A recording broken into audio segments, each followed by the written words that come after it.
Breaking news. As France withdraws from West Africa, Russia steps in to fill the void. Western observers concluded that the Russia-Africa summit in July was unsuccessful, mainly due to the lower than anticipated turnout of African heads of state.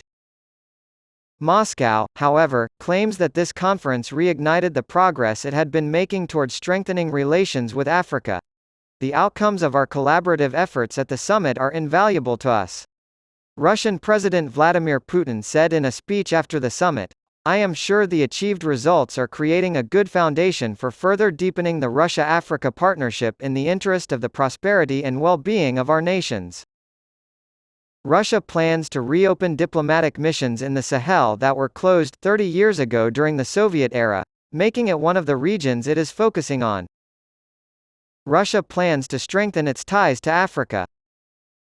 Only 17 heads of state were present, down from 45 at the inaugural 2019 summit. It wasn't lost on the Russians, though, how significant it was that so few heads of state showed up. The Kremlin said it was due to sabotage by the West, specifically the United States and France, who they said had pressured African leaders into skipping the summit. The presidents of Egypt, South Africa, and Senegal were among the notable guests. According to Dmitry Peskov, a spokesman for the Russian presidency, virtually all African states have been subjected to unprecedented pressure from the US, and French embassies on the ground have not been sleeping either, along with other Western missions trying to do their part to prevent this summit from taking place. Discussions are currently taking place, but it is unclear which countries will host these proposed embassies. Russia has 34 embassies spread across 37 African countries at the moment. Russian Foreign Ministry spokesperson Maria Zakharova said that Moscow plans to expand its diplomatic presence by opening embassies in new countries and adding personnel to existing embassies.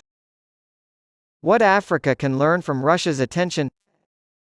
President Vladimir Putin has assigned the task of expanding Russia's diplomatic presence in Africa, which includes opening new offices and/or increasing staff at the existing foreign missions.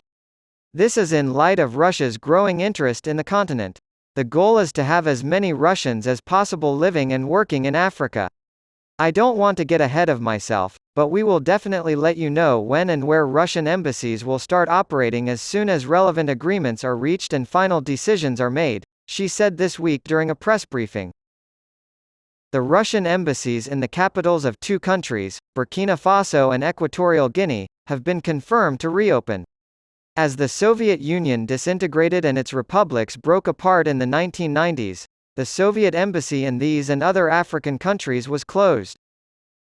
São Tomé and Príncipe, Somalia, Niger, and Sierra Leone are the other countries in the group.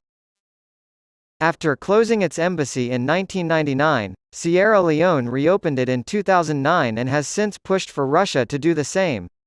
Parliament in Sierra Leone ratified an agreement in 2021 that would have eliminated the need for diplomatic passport holders to obtain a visa to travel to either country. Russia hosted the Army 2023 International Military Technical Forum, a global showcase for cutting-edge military technology, just before the Africa Summit.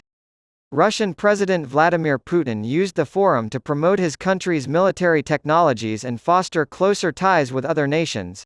Russia is willing to work with any country that shares its belief that it is essential for all states to work together to build an equal and indivisible security framework in order to ensure their reliable protection. This includes countries that are actively seeking to assert their national interests and independent development path. The Central African Republic, Burkina Faso, Mali, Somalia, and Eritrea are the 6 African countries that Putin has promised to supply with grain. He also declared a $684 million debt cancellation for the continent. These are also nations where coups have taken place or where conditions are otherwise unstable. The Russian leader also attempted to capitalize on the growing anti-colonial fervor across Africa by referencing the legacy of former Egyptian President Gamal Abdel Nasser and the late Congolese independence leader Patrice Lumumba.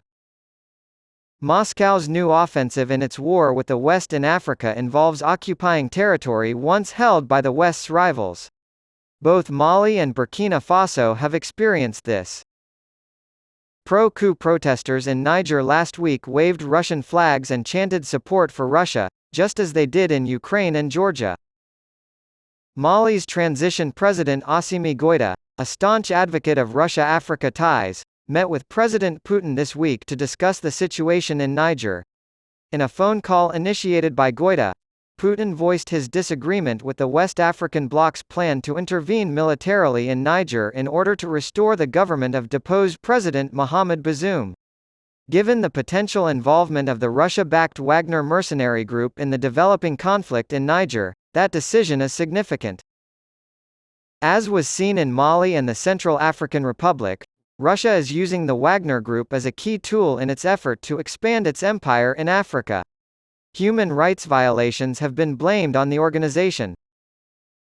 The Wagners have not, officially, arrived in Burkina Faso as of yet. However, the country's leader, Ibrahim Traoré, has praised Russia's relationship with Mali on numerous occasions.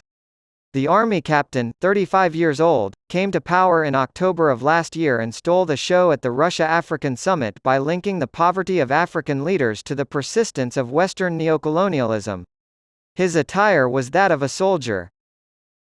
During his trip to Washington for the US-Africa Summit in December 2022, President Nana Akufo-Addo of Ghana claimed that Traoré had offered the Wagners a mine in exchange for their deployment to fight against militias within Ghana's borders.